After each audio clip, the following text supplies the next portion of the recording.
Senhor, agradecemos grandemente os teus cuidados sobre nossa igreja, que agora investe 3 de seus preciosos membros ao corpo de diáconos. Queira o Senhor abençoá-los. Agradecemos a chegada de 2 bebês, Conrado e Elisa, às famílias de nossa igreja durante esta semana.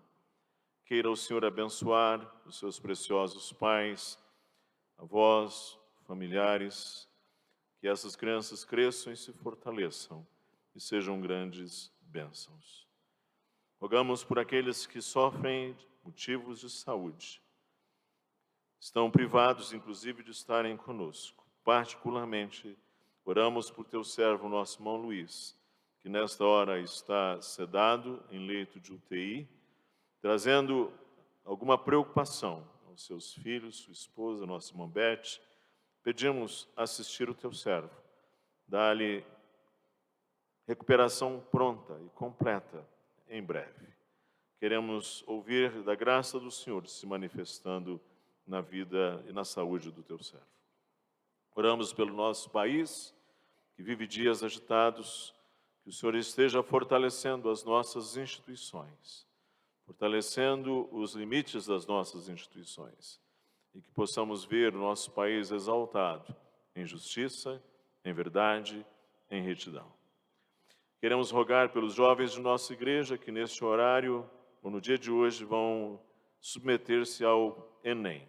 Que o Senhor possa abençoar os nossos jovens, aqueles que aspiram à universidade, cuida deles, dá bom êxito aos nossos jovens. Por fim, ilumina-nos agora na exposição da Tua Palavra, em nome de Jesus.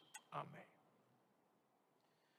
Quero convidá-los a abrirem Apocalipse, capítulo 11, os versos de 15 a 19.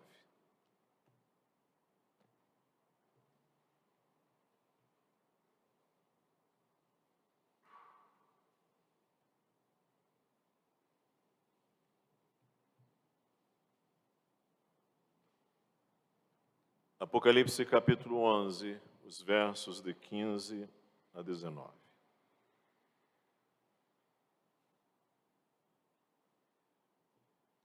O 7º anjo tocou a trombeta, e houve no céu grandes vozes, dizendo: O reino do mundo se tornou de nosso Senhor e do seu Cristo, e ele reinará pelos séculos dos séculos. E os 24 anciãos que se encontram sentados no seu trono, diante de Deus, prostraram-se sobre o seu rosto e adoraram a Deus, dizendo: Graças te damos, Senhor Deus Todo-Poderoso, que és e que eras, porque assumiste o teu grande poder e passaste a reinar. Na verdade, as nações se enfureceram.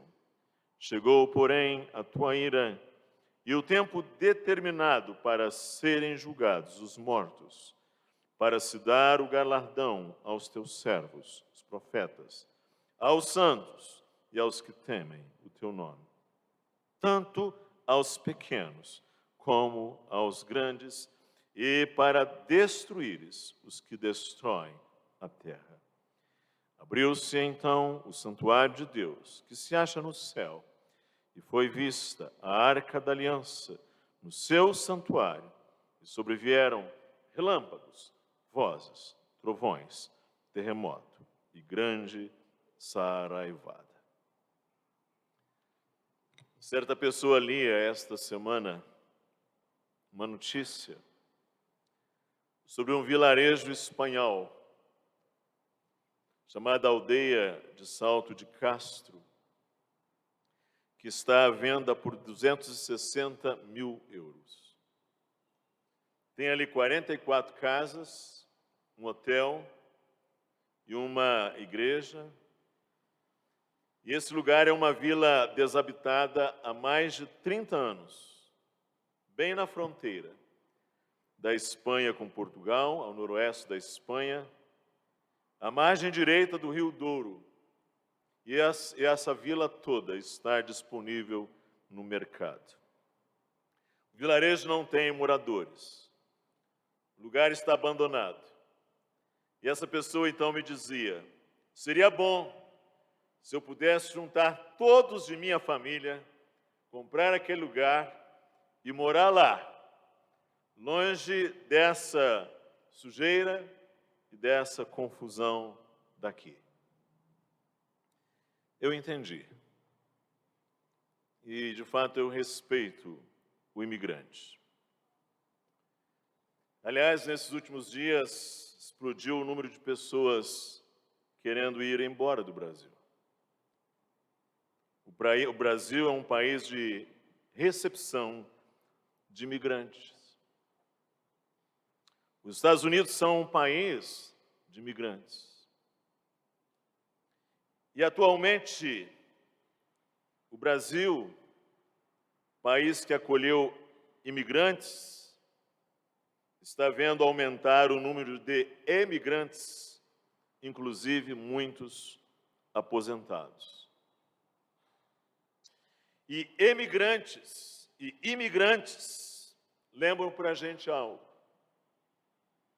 Muito realisticamente, que há lugares melhores para se viver do que outros. Essa é a realidade. Mas, por vezes, a pessoa pode ter aspirações irrealistas. E quando viu o anúncio daquele vilarejo à venda, a pessoa me dizia: seria bom juntar a minha família e comprar um lugar assim e mudar para lá, longe disso, longe daquilo outro, longe de tanta coisa absurda, longe de tantos problemas, longe de tantas bandeiras e movimentos imorais, longe de políticos tais e tais. Foi então que eu disse para ela: o nome do lugar que você está falando não se chama Salto de Castro, tem um outro nome. Nós estamos aqui numa série, nos segundos domingos, de exposição do Apocalipse. Série a qual dei o título de Digno é o Cordeiro.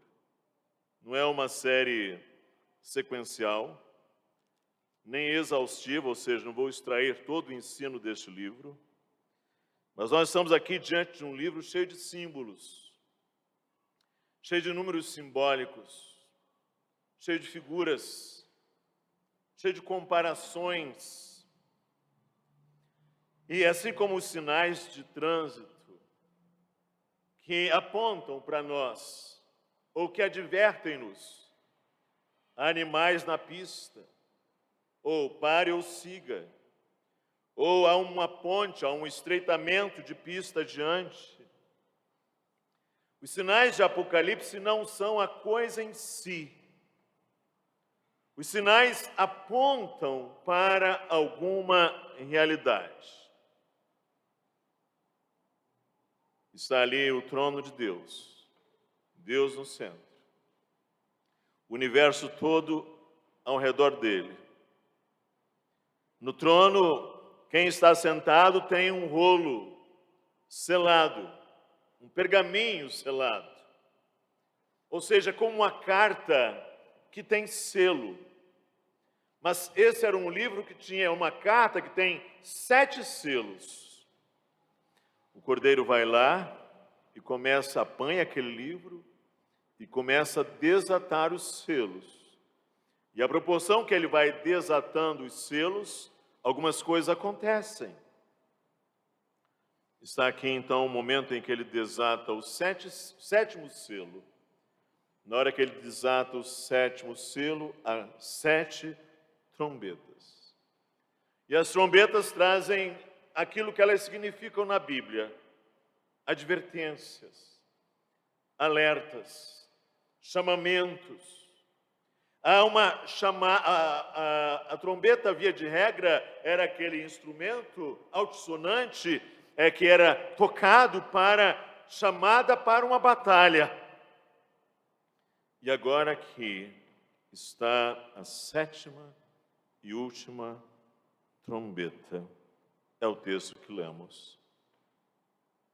E ele começa com uma proclamação poderosamente solene. Veja aí o verso 10. O sétimo anjo tocou a trombeta, e houve no céu grandes vozes, dizendo. Uma grande abertura, né? Trombeta e grandes vozes, dizendo a proclamação: o reino do mundo se tornou de nosso Senhor e do seu Cristo, e ele reinará pelos séculos dos séculos. Essa é uma frase característica de Apocalipse. O nosso Senhor e o seu Cristo. Eles estão assentados ali, o trono de Deus e à direita, o trono de Cristo. E talvez esta seja a informação mais impactante do Novo Testamento, que parece-nos assim muito banal, muito corriqueira. Nós que estamos aqui 20 séculos após, a informação bombástica, desconcertante do Novo Testamento é: Jesus de Nazaré foi glorificado e agora está assentado à direita de Deus. E cumpre-se o fim da história, daquilo que João já viu lá no início, lá naquela visão universal, aquele que está sentado no trono e à direita dele, Jesus de Nazaré, o Cordeiro de Deus.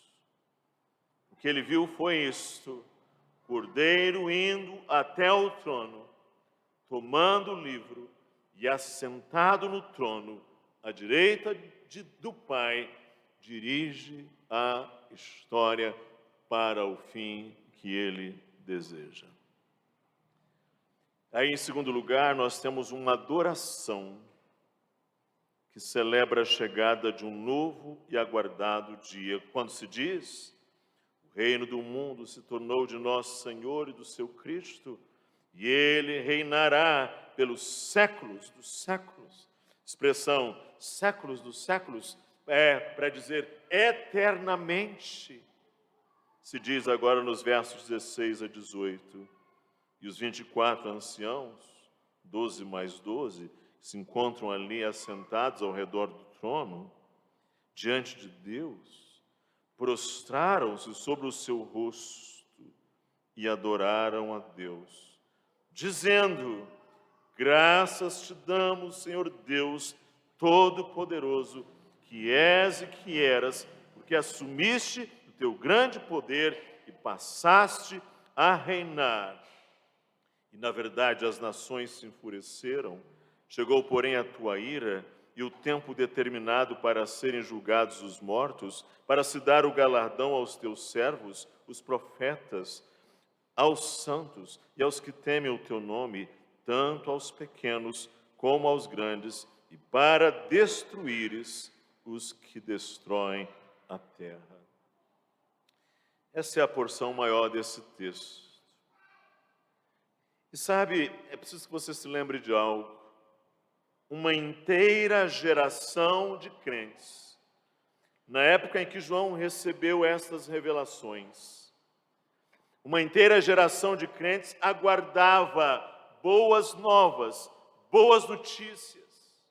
Aquele era um contexto de perseguição, aquele era um contexto em que os crentes estavam acuados, aquele era um contexto em que crentes estavam sendo mortos, perseguidos, os seus negócios eram assim, lacrados, impedidos.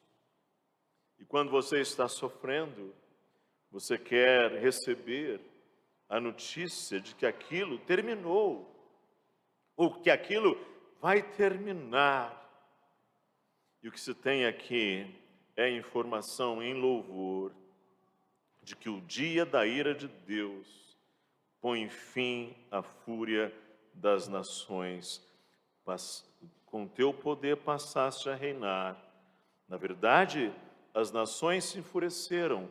Chegou, porém, a tua ira e o tempo determinado para serem julgados os mortos e para se dar o galardão aos teus servos, os profetas, aos santos e aos que temem o teu nome, tanto aos pequenos como aos grandes, e para destruíres os que destroem a terra.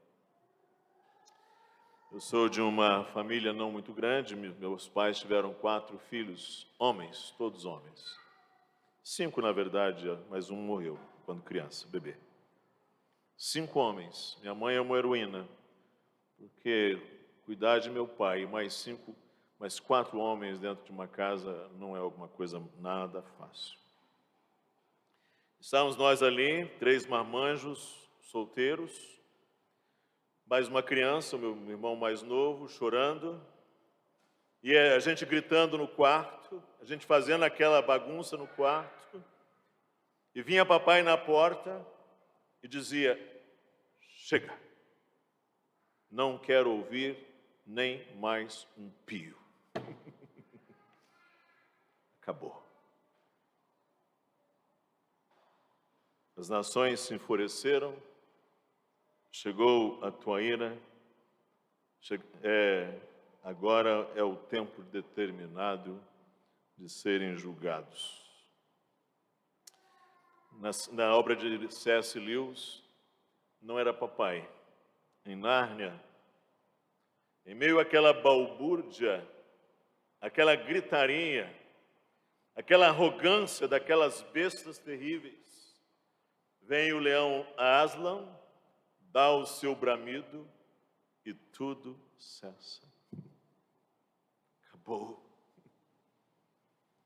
Este aqui, irmãos, é o dia do bramido do leão, para usar a expressão do profeta Amós. É o dia do rugido do leão. E este é um dia de juízo perfeito e universal. Serão julgados vivos e mortos, todos os mortos e os que estão sobre a terra. Universal, pequenos e grandes. Pequenos e grandes. Esse é o dia da retribuição, galardão aos teus servos, os profetas, e aos santos e aos que temem o teu nome, tanto os pequenos quanto os grandes.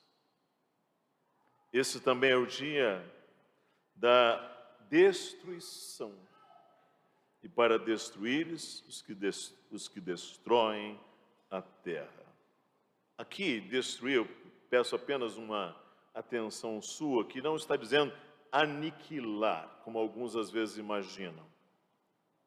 Destruir aqui é destruir o seu poder, destruir a sua força de triunfo. É a deposição de todos os seus recursos de luta. Ou seja, não sobra uma única possibilidade de reação. É isto. Toda a fortaleza é destruída, é colocada por terra.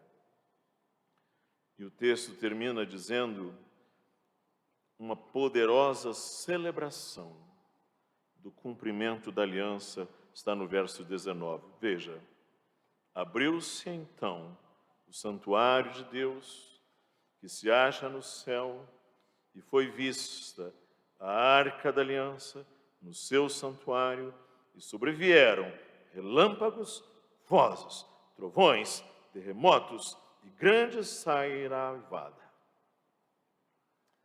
Isso aqui lembra o poder de Deus, as pragas do Egito, não é? Relâmpagos, vozes, trovões, terremoto, grande saraivada. E o que é que João viu ali? O santuário de Deus que se acha no céu foi aberto e ele viu lá a arca da aliança no santuário. Você se lembra lá no Antigo Testamento? E ainda no templo, na época de Cristo, havia lá o Santíssimo Lugar, Santo dos Santos. E ficava ali no Santíssimo Lugar, onde o sacerdote, o sumo sacerdote, entrava uma única vez ao ano, a Arca da Aliança. E o Santíssimo Lugar significava o trono e a morada de Deus. E no Santíssimo Lugar, somente entrava o limpo, o purificado. E ali estava um único móvel, a arca. Era o lugar em que se sustentavam juntos a lei de Deus e a misericórdia de Deus. Por quê? Porque dentro da arca estavam as 10 tábuas, as tábuas da lei. E em cima da arca, a tampa de ouro, com os 2 querubins, um em cada ponta, ali se derramava o sangue, na presença da lei. E assim, a lei de Deus e a misericórdia de Deus estavam ali, tábuas e propiciatório, na arca. E agora, quando João vê ali a arca, é como se estivesse a dizer: ok, estão em pé, estão plenificados, estão absolutamente satisfeitos. Lei de Deus, misericórdia de Deus. E a Arca da Aliança, como o próprio nome já esclarece, remetia para a aliança de Deus. Ou seja, é aquele lugar em que a promessa e a palavra de Deus se cumprem. Não sei se você se lembra, mas lá no Antigo Testamento, durante o Êxodo, os ossos de José foram colocados dentro da arca. Sabe o que aconteceu?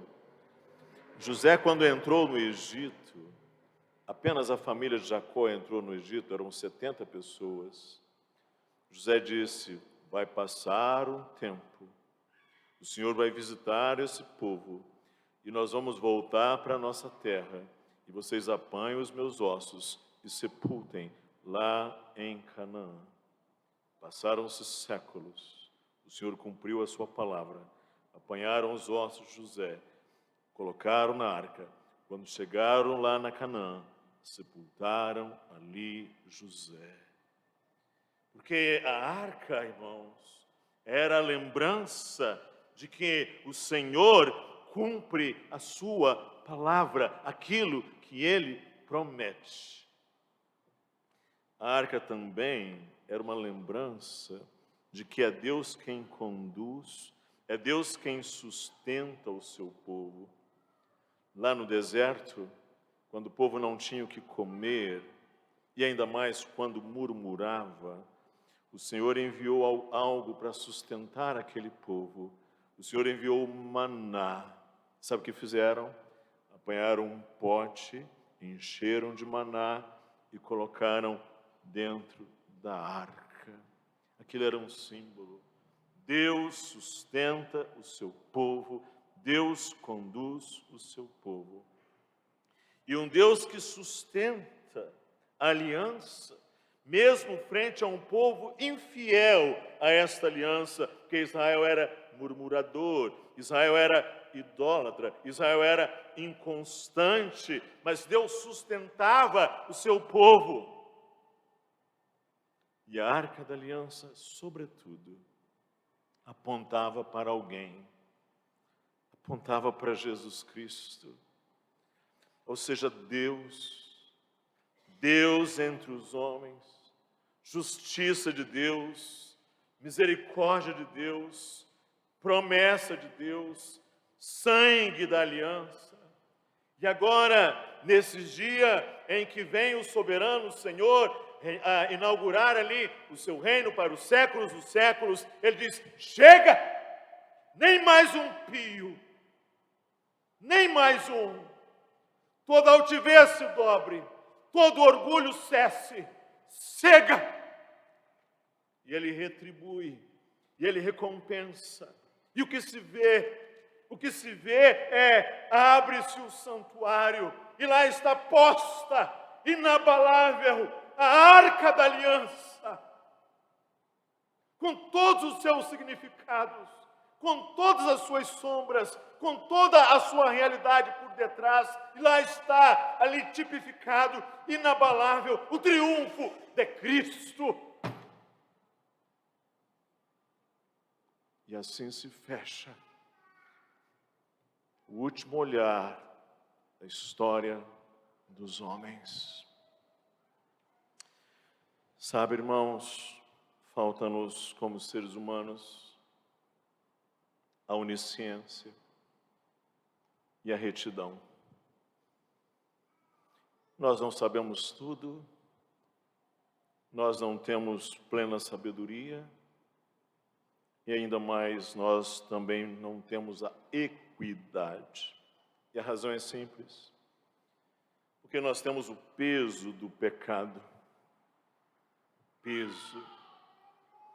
Ao termos o peso do pecado, isso faz com que nós não tenhamos retidão completa, equidade perfeita. Ou seja, por mais que nós busquemos a justiça neste mundo, ela será sempre assim, irmãos. Ela terá sempre o peso, ela terá sempre o pendor, ela terá sempre essa característica de uma equidade imperfeita, de uma retidão imperfeita. Daí a necessidade de um juiz, que seja ao mesmo tempo um Deus justo e um homem inculpável. Nós temos uma visão imperfeita de nós mesmos. A gente não consegue nem mesmo guardar, como diz o apóstolo Tiago, a gente nem consegue muito se lembrar como é o nosso rosto depois de tê-lo contemplado no espelho. A gente vai, olha a nossa imagem no espelho, sai dali e a gente já se esquece de como era. Porque nós temos uma visão imperfeita de nós mesmos. Isso faz com que a gente tenha um juízo imperfeito para nós mesmos. Ou seja, e normalmente um juízo imperfeito, geralmente severo para com os nossos inimigos e desafetos, e indolente para com aqueles que nós queremos bem. Para os nossos desafetos inimigos, nós tendemos a ser severos, e para com aqueles que nós queremos bem, nós tendemos a ser indolentes, porque o nosso olhar não é perfeito. Já diz aquele ditado brasileiro: para os amigos, tudo, para os inimigos, a lei. Há algo universal que a psicologia social entende muito bem. É que toda vez que algo muito ruim acontece, há uma forte tendência do ser humano a culpar alguém. Isso é universal. Acontece algo de muito ruim, seja na família, na vida, numa sociedade, num grupo, numa empresa, em qualquer lugar. Acontece algo de muito ruim, universalmente, o ser humano vai culpar alguém. É assim. Mas a gente tem um olhar imperfeito para as coisas. Aquela mãe está no desfile de 7 de setembro, o desfile militar de 7 de setembro, ela cutuca a sua vizinha e diz assim: veja, todo mundo está marchando errado, só meu filho que está marchando certo.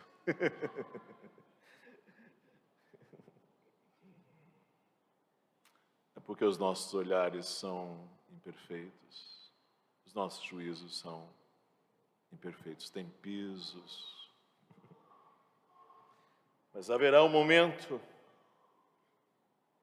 em que os corações de todos serão inclinados na direção do juiz. Grandes e pequenos, poderosos e escravos, patrões e empregados, ricos e pobres, governantes e governados.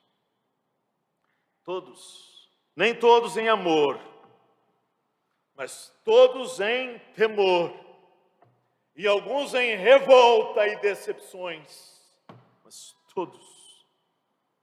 todos aqueles que têm os seus valores nos seus corações humanos, valores os mais confusos, desorientados, todos aqueles seres humanos que gastam as suas vidas, aplicam as suas energias, investem os seus dinheiros em realidades, em valores, em coisas. Neste momento, todos estarão inclinados diante dele no dia do bramido do leão. Sabe, irmãos, eu dizia para uma pessoa no gabinete essa semana que uma era de justiça e de liberdade, ela é rara e cara. Uma era de justiça e de liberdade é rara e cara. Preste atenção no que estamos vivendo. Nós crescemos uma geração que cresceu favorecida pela liberdade.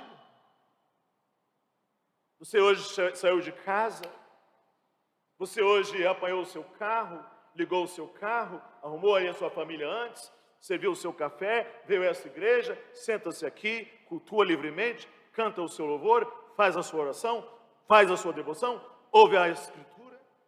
Daqui a pouco você vai para casa, toma a sua refeição, deita-se, fica tranquilo. Uma geração cresceu numa esfera de prosperidade, de tranquilidade, favorecida pelo progresso. E você pode achar que momentos assim são a regra na história da humanidade.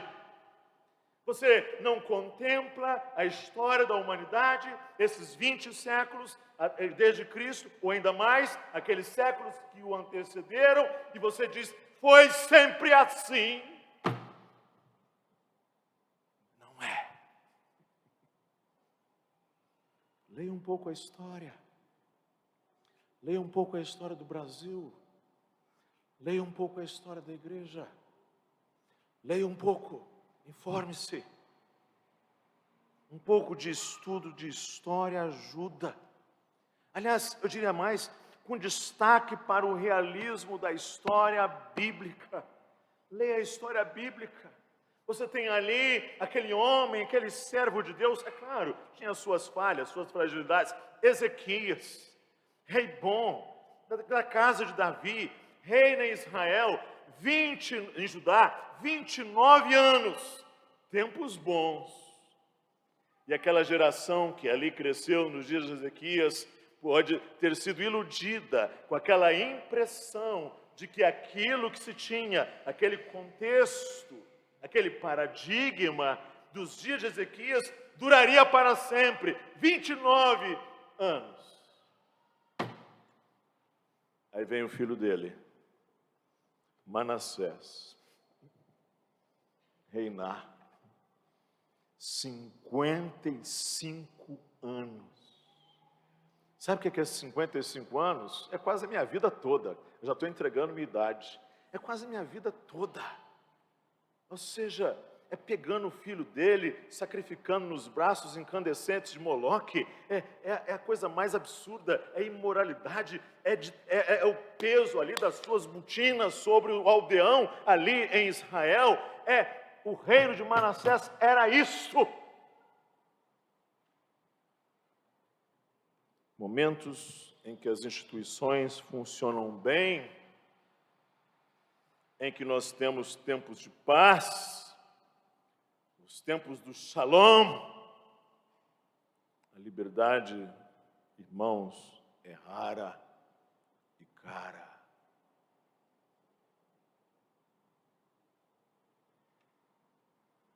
O que você tem, muitas vezes, são escaramuças políticas, são arbítrios, são ditadores. A grande realidade é essa. Jovem, a liberdade é cara, é rara.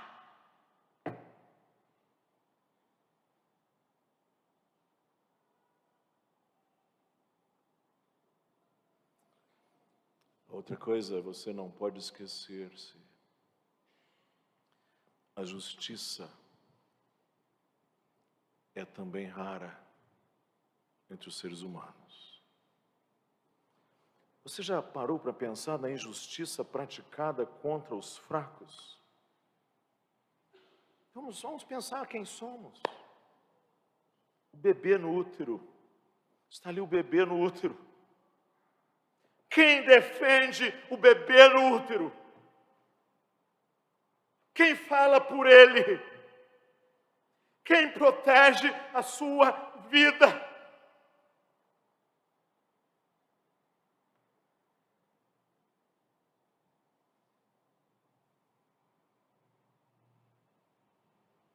As crianças abusadas.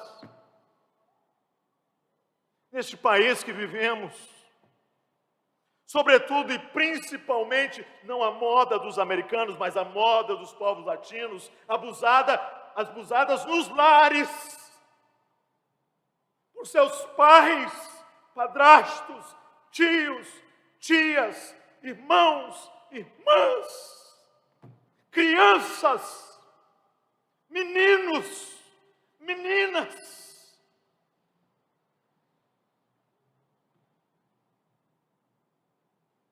Mulheres.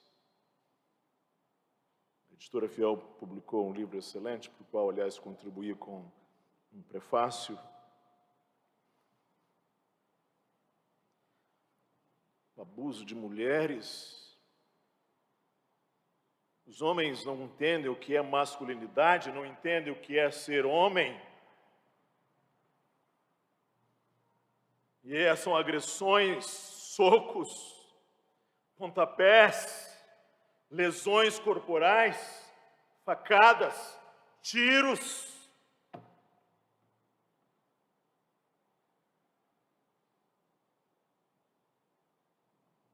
E o idoso fragilizado, o idoso já senilizado,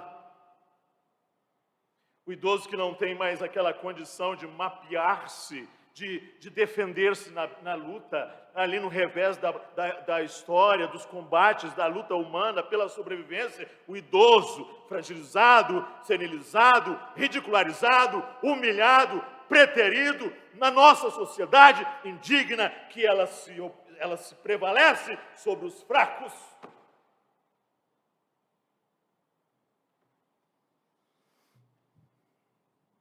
Pastor.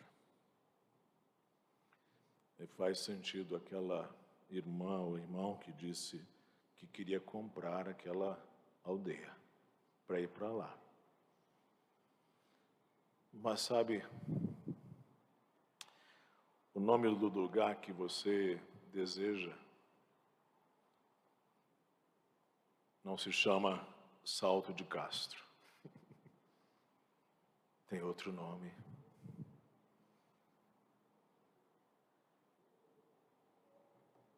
Thomas More escreveu sobre uma ilha perfeita, com uma cidade sobre a colina, que tem um nome, Utopos, utopia. Neste mundo, irmãos, as utopias se desfazem como castelos de areia. Sabe qual é um problema para a gente se mudar para Salto de Castro, ou para Utopia, ou para Pasárgada, ou para uma ilha deserta? Sabe qual é o problema? É que a gente vai junto. Queria te decepcionar, mas a gente vai junto.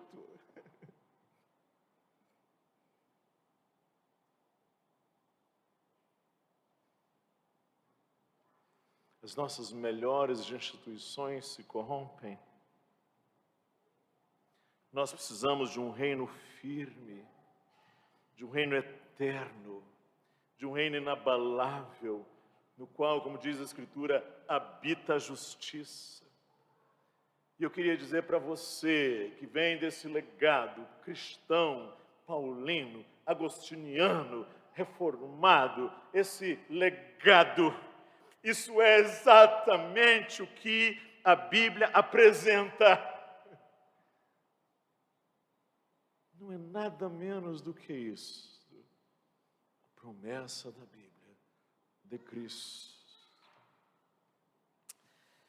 É por isso que o puritano Thomas Brooks, e com isso eu preciso terminar, ele disse algo que publiquei essa noite, em que ele disse: o último dia de um crente será o seu melhor dia. O último dia de um crente será o seu melhor dia. O reino do mundo se tornou de nosso Senhor e do seu Cristo, e Ele reinará pelos séculos dos séculos. 18.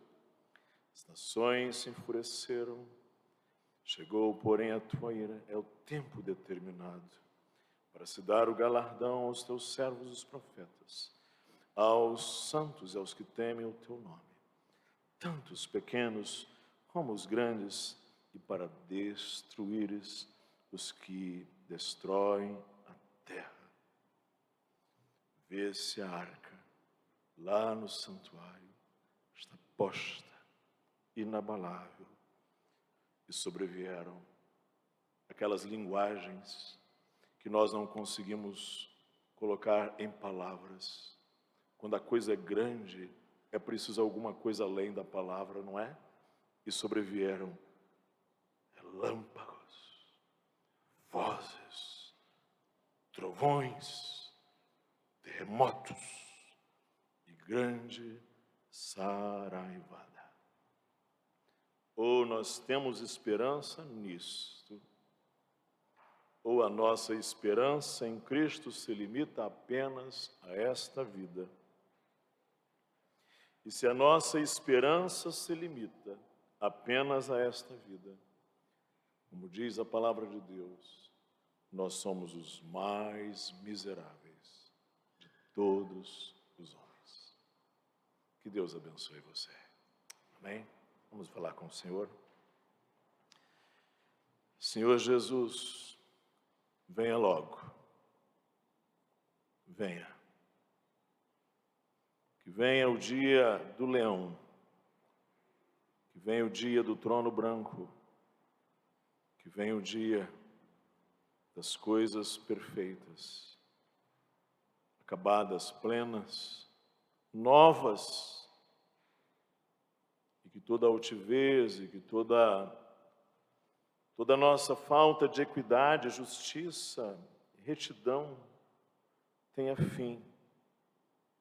E que em Cristo, agora glorificados, reinando com o Senhor para sempre, nós desfrutemos dessa bem-aventurada esperança de um triunfo da justiça e da verdade, que o mundo não tem, que falta ao mundo, mas não a nossa fé. Fortalece a fé do teu povo aqui reunido. É o que te pedimos em Cristo Jesus.